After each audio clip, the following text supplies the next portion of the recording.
Expert থেকে শুরু করে সাবেক যত ক্রিকেটাররা রয়েছেন বেশিরভাগই ম্যাচ আলোচনা করতে গিয়ে এই বিশ্বকাপে বাংলাদেশের পারফরমেন্স আলোচনা করতে গিয়ে বারবারই একটা কথা বলছেন, যত সাফল্যই আসছে সেগুলো বোলার এবং শুধুমাত্র বোলারদেরকে কেন্দ্র করে তাদের সাফল্যই আলটিমেটলি বাংলাদেশকে বাঁচিয়ে দিচ্ছে বারবার। এর পরবর্তীতে বাংলাদেশ দল এখন সুপার 8 নিশ্চিত করেছে। আজকে ভোরে দুটো ম্যাচ ছিল। বাংলাদেশ যেমন নেপালের বিপক্ষে খেলেছে, প্রায় একই সময় নেদারল্যান্ডস এবং শ্রীলঙ্কা মাঠে নেমেছিল। সো এই দুটো ম্যাচ দিয়েই মোটামুটি দুটো গ্রুপ সুপার 8-এর সেই দুটো কনফার্ম হয়ে গেছে। সেই দুটো গ্রুপের চেহারা প্রথমে দেখে নিতে চাই। প্রথম গ্রুপ হচ্ছে গ্রুপ 1। সেখানে দেখা যাচ্ছে খুব স্বাভাবিকভাবেই সবার উপরে আফগানিস্তান, অস্ট্রেলিয়া, বাংলাদেশ এবং ভারত। আফগানিস্তান C1 হিসেবে গ্রুপ 1-এ ঢুকেছে, অন্যদিকে অস্ট্রেলিয়া B2 থেকে এই B2 হিসেবে এই গ্রুপটাতে ঢুকেছে।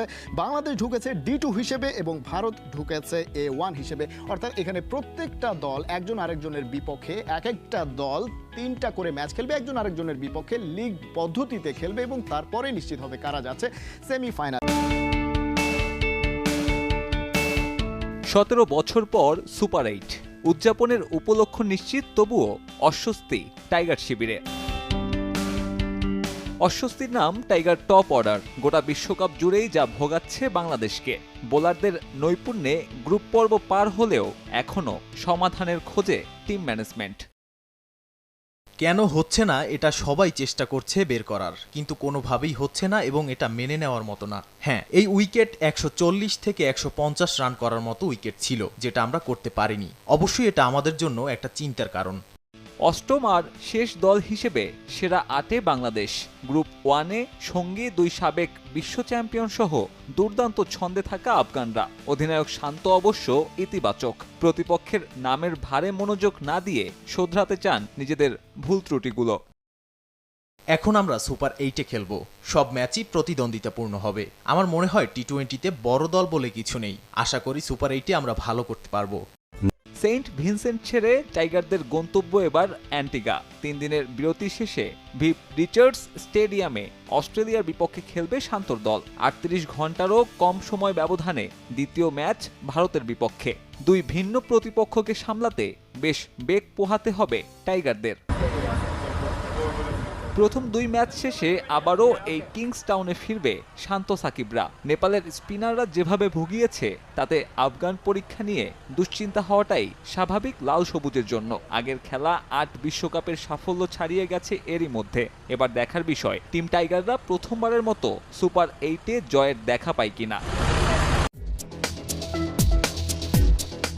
দক্ষিণ আফ্রিকার বিপক্ষে তীরে এসে তরিনারুবালে বেশ কয়েকদিন আগেই সুপার 8 নিশ্চিত হতো বাংলাদেশের। প্রোটিয়াদের কাছে হারে গ্রুপ পর্বের শেষ ম্যাচ অবধি অপেক্ষা করতে হয় শান্তদের। সে ম্যাচে ব্যাটারদের ব্যর্থতায় বড় লক্ষ্য দাঁড় করাতে পারেনি হাথুরু শিষ্যরা।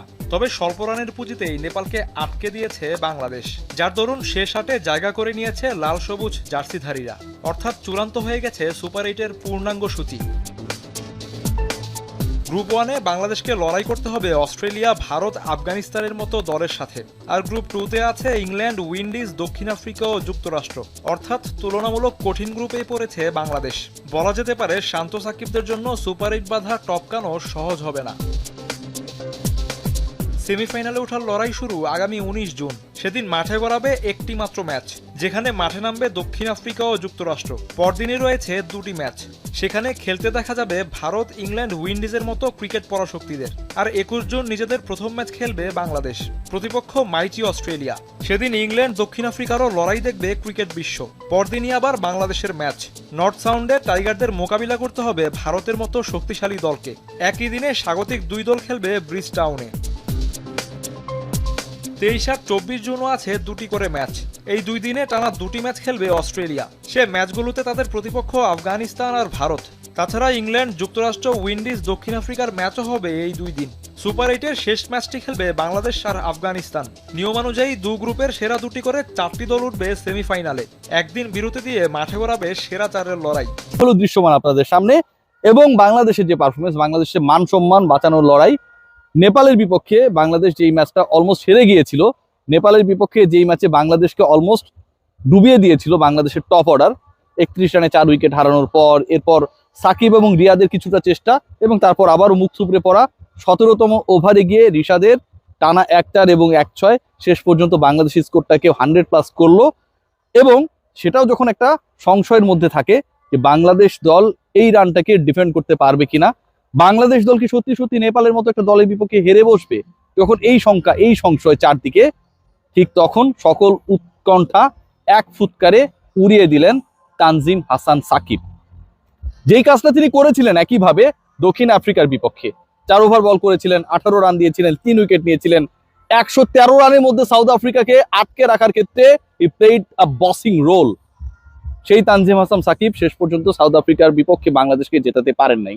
বাংলাদেশ লক্ষ্য থেকে 4 রান আগেই চুপসে গিয়েছিল। সেই তানজিম সাকিব তার পারফরমেন্সটাকে ধরে রেখেছেন। তানজিম সাকিবের এই পারফরমেন্স আমার কাছে মনে হয় অনেকের জন্য লজ্জার। তানজিম সাকিবের এই পারফরমেন্স আমার কাছে মনে হয় অনেকের জন্য মেসেজ। তানজিম সাকিবের এই পারফরমেন্স আমার কাছে মনে হয় অনেকের জন্য তাদের দায়হীন ব্যাটিং, দায়হীন পারফরমেন্স যে বাংলাদেশকে অনেক ক্ষেত্রেই বাজেভাবে ভোগাচ্ছে সেই ব্যাপারটার নির্দেশক। কেন আমি এই কথা বলছি খেয়াল করে দেখবেন, আগের ম্যাচে অর্থাৎ সাউথ আফ্রিকা ম্যাচে Tanzim Sakib the way he bowled, যেভাবে তিনি বাংলাদেশকে মোমেন্টামে এনেছিলেন, মোমেন্টাম ক্রিয়েট করেছিলেন, দক্ষিণ আফ্রিকার বিপক্ষে বাংলাদেশ অলমোস্ট জিতেই গিয়েছিল, সেই ম্যাচটায় তানজিম সাকিব না পারলেও পরের যে ম্যাচেসগুলো তিনি খেলেছেন, তানজিম সাকিব সেই ম্যাচটা জিতাতে না পারলে ইনফ্যাক্ট তিনি তার কাজটা করেছেন, প্রত্যেকটা ম্যাচে কিন্তু তিনি তার সেরাটা দিয়েছেন। আমি যদি আপনাদের দেখানোর চেষ্টা করি তানজিম সাকিবের এবারের বিশ্বকাপে যে 4টা ইনিংসে তিনি বল করেছেন এগেনস্ট শ্রীলঙ্কা, তিনি অসাধারণ বল করেছেন, 4 ওভার 24 রান 1 উইকেট। সাউথ আফ্রিকার বিপক্ষে বললাম 4 ওভার 18 রান 3 উইকেট। নেদারল্যান্ডসের বিপক্ষে 3 ওভার 23 রান 1 উইকেট এবং নেপালের বিপক্ষে আমি যদি শুধুমাত্র পাওয়ার প্লে 3টা ওভারের হিসাবটা করি, তাতেও তানজিম সাকিব 3 ওভারে 3 উইকেট নিয়েছেন, 5 রান দিয়েছেন এবং সেই সময়টায় তার ইকোনমি হচ্ছে 1.6। একসাথে 2টা কাজ করেছেন, 3টা কাজ করেছেন, 4টা কাজ করেছেন। কিভাবে এতগুলো কাজ করলেন?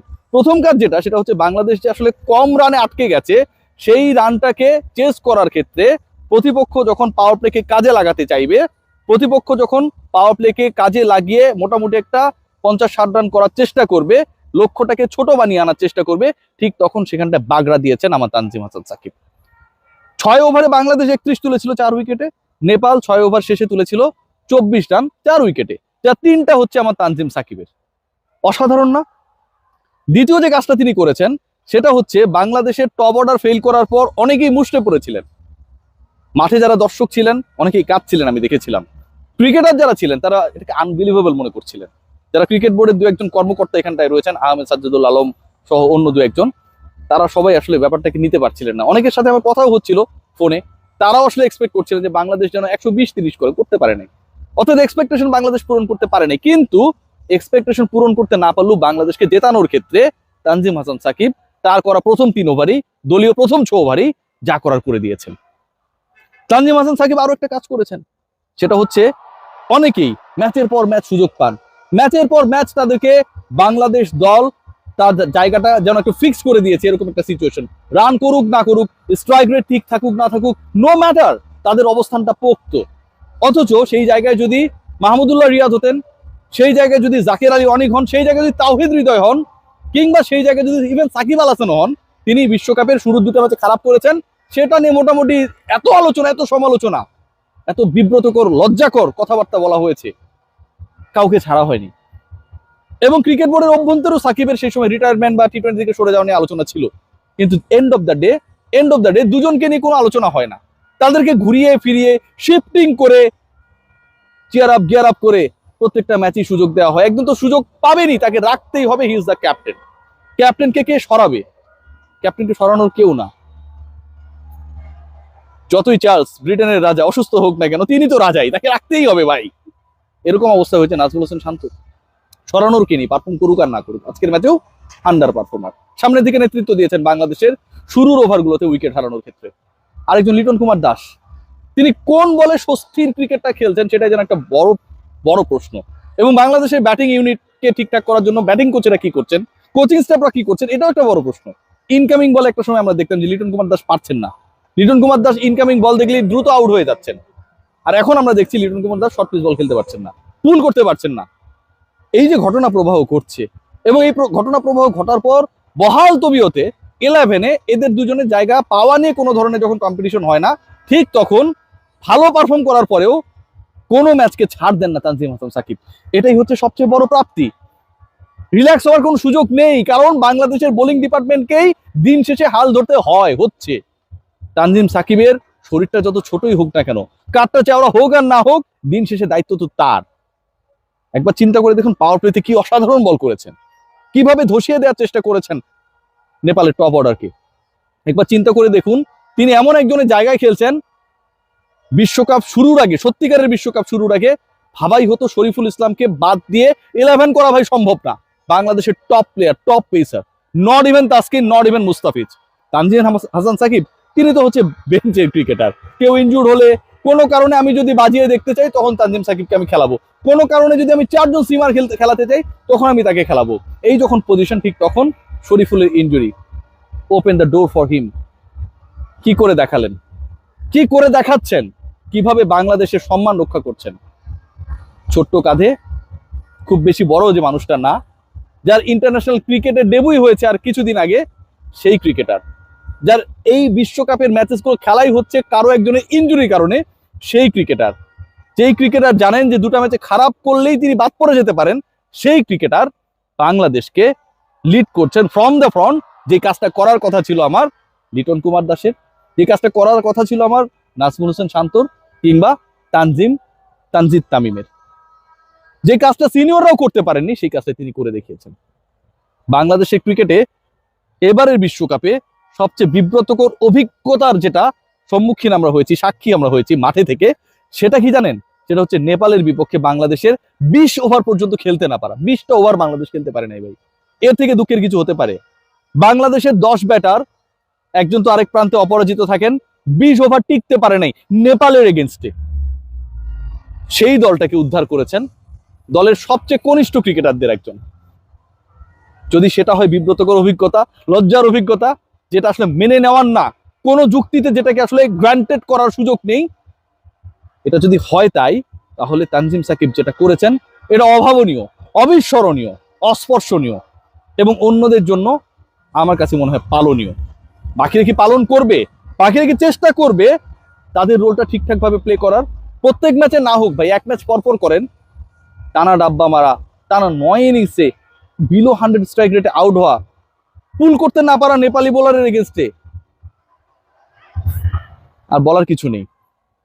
প্রি অ্যাটেম্পটেড ডেলিভারি যখন করতে আসেন একজন স্পিনার রাউন্ড দ্য উইকেটে, বোঝাই যাচ্ছিল যে তিনি বল ভেতরে ঢুকাবেন, সেটাও যখন ক্যাপ্টেন বুঝতে পারেন না, ঠিক তখন আমার বা আমাদের বলার কিছুই থাকে না। তানজিম সাকিবরাই বাংলাদেশের মান বাঁচানোর জন্য লড়েন।